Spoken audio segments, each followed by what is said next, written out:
بہرحال یہ مباحث ہیں اس آیت مبارکہ سے متعلق، اور میں نے آپ کے سامنے ساری بات رکھ دی۔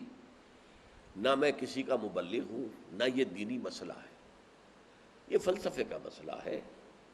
اب فلسفے میں بہت سے مسائل ایسے پیدا ہو گئے، سائنس کے مسائل ہیں کہ جو کتاب و سنت یا کم سے کم حدیث کی بعض چیزوں سے ٹکراتے ہیں۔ اب اس میں آدمی غور کرے گا، سوچے گا۔ اسی طریقے سے یہ فلسفے کے مسائل ہیں جو ہمیشہ سے جن پر کام ہو رہا ہے، لیکن یہ دین جو ہے وہ شریعت اور طریقت کا نام ہے۔ حقیقت کو چھوڑ دو، حقیقت جو ہے بس ہے۔ تم سورج مکھی کے پھول بن جاؤ، تمہاری توجہ ہر وقت اپنی اس ذات جو جس نے تمہیں پیدا کیا ہے، حقیقت تو وہی ہے، لیکن سورج مکھی کے پھول بن جاؤ۔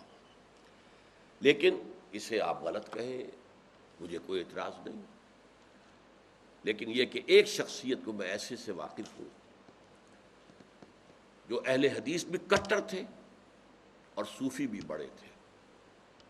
یہ جو ہمارے ہاں مشہور ہے غزنوی خاندان، مولانا عبداللہ غزنوی آئے تھے، اور وہ اپنے تصوف کی بعض آراء کی وجہ سے اور بعض اپنی اہل حدیثیت کی آراء کی وجہ سے افغانستان سے نکال دیے گئے تھے، غزنی سے نکال دیے گئے تھے، تو امرتسر میں آ کر آباد ہوئے۔ ان کی اولاد ہے یہ غزنوی خاندان۔ ان میں مولانا داؤد غزنوی رحمۃ اللہ علیہ سے میرا بڑا قرب رہا ہے۔ ان کے پھر بیٹے تھے ابو بکر غزنوی، وہ معروف ہے، کافی لوگ ان سے واقف ہوں گے۔ داؤد غزنوی رحمۃ اللہ علیہ یہ دو متضاد چیزوں کا مجموعہ تھے، تصوف بھی اور اہل حدیثیت بھی۔ عام طور پر اہل حدیث کی ساری توجہ ظاہر پر رہتی ہے، وہ باطن میں جھانکتے ہی نہیں، اندر نہیں جاتے، فلسفے سے کوئی تعلق نہیں۔ لیکن فلسفہ اور تصوف یہ جڑے ہوئے آپس میں چولی دامن کے ساتھ۔ انہوں نے ایک دفعہ منٹگمری میں، جو اب سائیوال کہلاتا ہے، آ کر تقریر کی۔ اہل حدیث مسجد تھی، میں بھی گیا ہوا تھا سننے کے لیے۔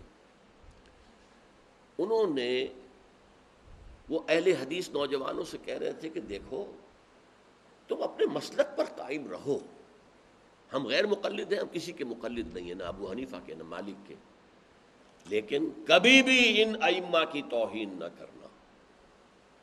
یہ ہمارے عام نوجوان جو کہتے ہیں ابو حنیفہ کو کیا پتا تھا، ابو حنیفہ کے پاس تو علم ہی نہیں تھا، ابو حنیفہ تو جو ہے علم حدیث میں کورے، یہ توہین کے الفاظ کبھی استعمال نہ کرو۔ اچھا، اس وعظ کے ساتھ انہوں نے مثال دی کہ دیکھیے شیخ محی الدین ابن عربی رحمۃ اللہ علیہ کے سب سے بڑے مخالف شیخ احمد سرہندی رحمۃ اللہ علیہ تھے، دونوں کے لیے رحمۃ اللہ علیہ کہا۔ میں حیران ہو گیا، یہ وہابی آدمی، کٹر وہابی اہل حدیث، اور یہ شیخ ابن عربی رحمۃ اللہ علیہ کہہ رہا۔ خیر میرے دل پر بھی اثر ہوا کہ بڑی وسعت ہے ان کے فکر و نظر میں۔ میری اہلیہ کے چچا تھے، ان کے ایک بیٹے، سب سے چھوٹے بیٹے یہاں مجمع میں موجود بھی ہیں، شیخ فضل الرحمان مرحوم۔ ان کے بہت گہرے تعلقات تھے یہ جو خاندان غزنوی خاندان سے۔ انہوں نے شام کو کھانے پر بلایا، مجھے بھی بلا لیا، میں ان کا داماد ہی تھا نا۔ تو وہاں میں نے کہا کہ حضرت آپ نے شیخ ابن عربی کے ساتھ رحمۃ اللہ علیہ کے الفاظ استعمال کیے، جبکہ ابن تیمیہ نے کوئی شرعی گالی چھوڑی نہیں ان کے لیے۔ زندیق، ملحد،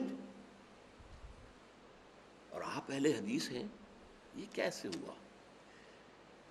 میں ان کی عظمت کا قائل ہو گیا، ان کی آنکھوں میں آنسو آ گئے۔ کہنے لگے ڈاکٹر صاحب یہ دونوں ہمارے بزرگ ہیں، ہم خرد ہیں، آپس کے اختلافات وہ جانے، ہم چھوٹے ہیں، خرد ہیں، خرد رہنے ہی میں عافیت سمجھتے ہیں، ہمارے لیے دونوں محترم ہیں۔ اور مسجد میں انہوں نے ایک مثال بیان کی تھی کہ شیخ احمد سرہندی رحمۃ اللہ علیہ نے شیخ ابن عربی کے بارے میں اپنے مکتوبات میں لکھا ہے، ما ذل بردار خان ایشانم لیکن چکنم معاملہ صفات باری تعالی است، کہ ہم شیخ ابن عربی کے دسترخوان کے جھوٹے ٹکڑے کھانے والوں میں سے ہیں۔ کون کہہ رہا ہے؟ مجدد الفسانی کہہ رہا ہے۔ ماں ذل بردار خان ایشانم، ان کے دسترخوان کے سوکھے چھوڑے ہوئے جھوٹے ٹکڑے کھانے والوں میں سے ہم ہیں، لیکن کیا کریں، معاملہ سے بات باری تعالیٰ، یہ باری تعالیٰ کی صفات کا معاملہ ہے، ہمیں اختلاف کرنا پڑ رہا ہے، اختلاف ہم کر رہے ہیں، لیکن ہم ان کے دسترخوان کے جھوٹے ٹکڑے کھانے والے ہیں۔ یہ کہہ رہے ہیں شیخ احمد سرہندی رحمۃ اللہ علیہ، جن کے بارے میں مشہور ہے کہ ابن عربی کا یا تو مخالف اول ابن تیمیہ رحمۃ اللہ علیہ، اور یا پھر مخالف دوم جس نے جوابی فلسفہ پیدا کیا وہ شیخ احمد سرہندی رحمۃ اللہ علیہ۔ تو یہ ہے کہ ان چیزوں کے بارے میں اپنے سینوں کو وسعت دیجئے، آپ ابن عربی کی بات کو چھوڑ دیجئے، پھینک دیجئے، لیکن توہین نہ کیجئے، اس کو خام خواہ کفر سے تعبیر نہ کیجئے۔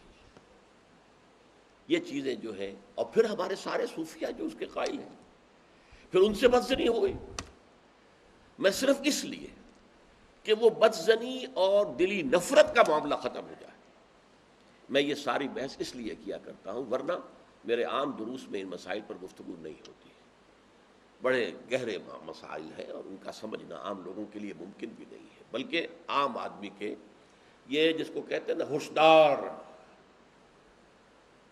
ہوشدار کے رہ بردب تیغست قدم را، ہوشیار رہ جاؤ، یہ تم جو چل رہے ہو یہ تلوار کی دھار کی طرح کا راستہ ہے، کاٹ کے رکھ دے گا تمہیں۔ جیسے ہم کہتے ہیں پل صراط جو ہے وہ بال سے زیادہ باریک ہوگا اور تلوار کی دھار سے زیادہ تیز ہوگا، جس پر سے گزرنا ہے قیامت میں، یہ کہاوت ہے۔ اسی طرح یہ ہماؤس یا پینتھیزم اور وحدت الوجود شیخ ابن عربی کا، یہ اس قدر قریب ایک دوسرے سے ہے کہ اس میں ادھر سے ادھر بھٹک جانا یہ بہت آسان ہے، اس سے بچنا چاہیے۔ پینتھیزم میں یہ کائنات حقیقی ہے اور خود خدا ہے، وحدت الوجود میں ایسنس جو ہے وجود وہ تو ہے بسیط کس کائنات کا اور اللہ کا، لیکن جب ہم نے کوئی معین شکل اختیار کر لی، یہ ایٹمز ایک خاص شکل میں جمع ہو گئے تو ان کی صورت بن گئی ہے، وہی ایٹم کوئی خاص شکل میں جمع ہو گئے تو میری صورت بن گئی ہے، اب میں اس سے غیر ہوں، یہ مجھ سے غیر ہے، وہ علیحدہ وجود کے حامل ہے۔